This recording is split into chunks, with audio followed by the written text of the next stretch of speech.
ఒకళ్ళు జయప్రకాష్ నారాయణ అయితే,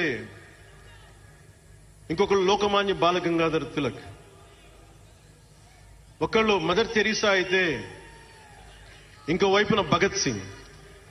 ఆ రోజున అందరూ అన్నారు, నీకేంటి ఇంత పిచ్చి ఏంటి, నీకు కన్ఫ్యూజ్డ్ ఐడియాలజీ అనేది అంటే నేను రోజు చెప్పలేకపోయాను అందరికీ. పవన్ కళ్యాణ్ ఐడియాలజీ ఏంటంటే, ఇంత భిన్నమైన వ్యక్తుల్లో ఏకత్వం చూడగలగటం పవన్ కళ్యాణ్ ఐడియాలజీ. ఆ ఏకత్వాన్ని చూడగలిగాం కాబట్టి ఆ 7 సిద్ధాంతాలు వచ్చినాయి. నాకు ఒక్కొక్కరిలో నాకు నచ్చిన అంశాన్ని తీసుకొని నాకు వ్యక్తిగతంగా బలం ఇవ్వడం చూశాను. అది నా మీద ఎంత ప్రభావితం చూపించింది, అది ఎంత సక్సెస్ ఇచ్చిందో కూడా నాకు తెలుసు. అంటే నేను అందరిలాగా నేను కాలేజీలకి యూనివర్సిటీలకి వెళ్ళాం, డాక్టరేట్ లేకుండా పోవచ్చు, యూనివర్సిటీస్కి వెళ్ళి ఉండకపోవచ్చు, కానీ జ్ఞానాన్ని సముపార్జించటం నా చిన్నప్పటి నుంచి ఈ క్షణం దాకా నేను ఎప్పుడూ ఆపలా, ఎప్పుడు నేర్చుకుంటానే ఉన్నాను. అంటే చిన్నప్పుడు ఇలస్ట్రేటెడ్ వీక్లీలు, ఫ్రంట్ లైన్ మ్యాగజైన్లు, న్యూస్ పేపర్లు, సోవియట్ భూమి పత్రికలు, చరిత్ర, సంస్కృతి పుస్తకాలు, సాహిత్యం, ఫిలాసఫీ, ఫారిన్ అఫైర్స్ ఇవేమి చదవటం ఆపలా ఇప్పటిదాకా. అవన్నీ సామాజిక, చారిత్రక, రాజకీయ అంశాల మీద అవగాహన లేకుండా ఎందుకు పార్టీ పెడతాం? దేశ విభజన, కలోనియల్ చరిత్ర, తిరుగుబాట్లు, చిత్తాగాంగ్, విప్లవ వీరులు, తాకట్టులో భారతదేశం, ఆడమ్ స్మిత్లు, మాల్థూసియన్ థీరీలు చదవకుండా, అర్థం చేసుకోకుండా పార్టీ పెట్టేస్తామా? అంటే ఇవన్నీ ఇంత అవగాహన, ఇంత సామాజిక పరిజ్ఞానం సినిమాలు చేసుకునే వాడికి ఎలా ఉంటుంది అవగాహన అని? అదే కదా. అంటే దానికోసం ఎలా పుట్టాలండి? ప్రత్యేకంగా తెల్లగడ్డ వేసుకుని పుట్టాలా అండి?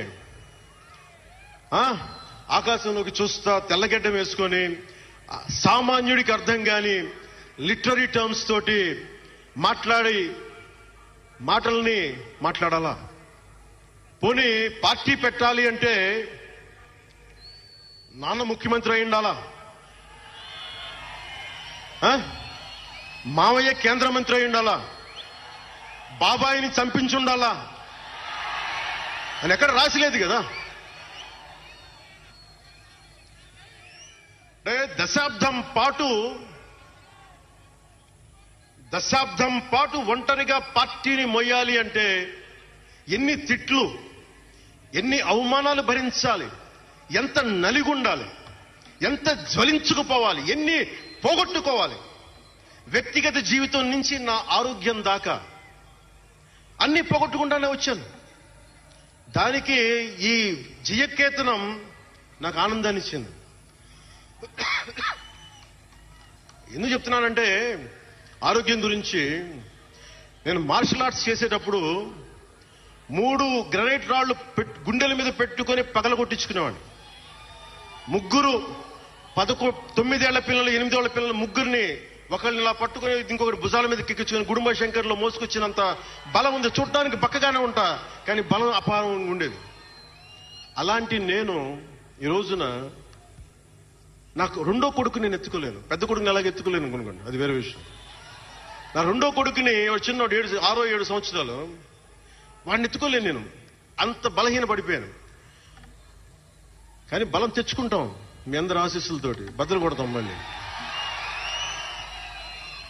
అంటే రాజకీయాల్లో ఉండాలంటే 2 పిచ్చి పవర్ హంగ్రీ ఉండాలి, లేదా బలమైన సైద్ధాంతిక బలమన్నా ఉండాలి.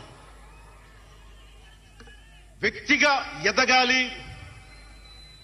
పదవే ముఖ్యం, అధికారమే ముఖ్యం, దానికోసం గుండాల్ని వాడుకుంటాం, మర్డర్లు చేయిస్తాం, వేల కోట్లు దోచేస్తాం, కులాలని కెలికేస్తాం, రకరకాల విద్వేషాలు రెచ్చగొడతాం, తద్వారా లాభపడతాం అన్నది ఇంకో పద్ధతి. నేను అది కోడికత్తిని వాడుకుంటాం, నేను అలాంటివి ఎంచుకోలే. సైద్ధాంతిక రాజకీయాన్ని ఎంచుకున్నాను. నాకు ఊహ తెలిసినప్పటి నుంచి అలాగే బతికాను. అందుకే నేను సమాజం, సమతుల్యత, భావితరాల భవిష్యత్తు, దేశం అంతరంగిక భద్రత, దేశ భద్రత, శత్రు దేశాల దాడులు, ఆలోచించి దశాబ్దన్నర నలిగి గుండె రగిలి